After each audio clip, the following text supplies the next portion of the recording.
de notre étude sur la loi de Dieu. Chers amis, c'est très important à une époque comme celle-ci de garder la loi de Dieu, les commandements de Dieu.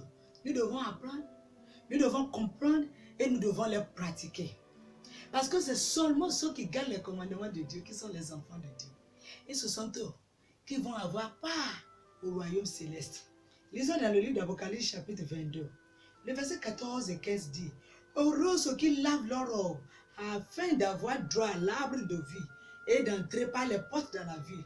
Dehors les chiens, les chanteurs, les impudiques, les meurtriers, les idolâtres et quiconque aime et pratique le mensonge. Chers amis, celui qui lave ses robes dans le sang de l'agneau est celui qui se débarrasse de toute impurité, qui se débarrasse de tout le péché.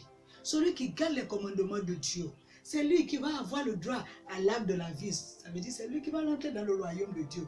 Chers amis, ce n'est pas notre œuvre. Garder les commandements de Dieu qui nous fait rentrer dans le royaume de Dieu, bien sûr. Non, mais c'est la grâce, c'est la robe de justice de Jésus-Christ, la grâce que Jésus nous donne, qui nous aide à répondre de notre corps d'amour envers le Seigneur en gardant ses commandements. Chers amis, les voleurs ne rentreront pas au ciel.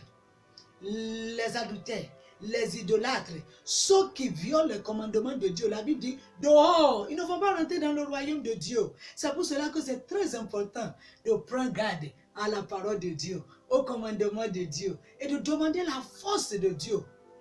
Demandons le Saint-Esprit de nous aider à pouvoir garder les commandements de Dieu, à pouvoir vivre selon la parole de Dieu, à avoir notre robe lavée dans le sang de l'agneau pour que nous puissions avoir le droit à l'arbre de la vie.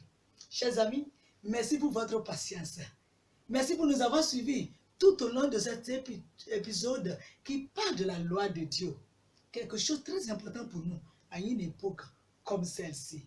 Je vous invite de nous suivre pour des prochains épisodes qui vont se tenir sur d'autres sujets. Que l'Éternel vous bénisse.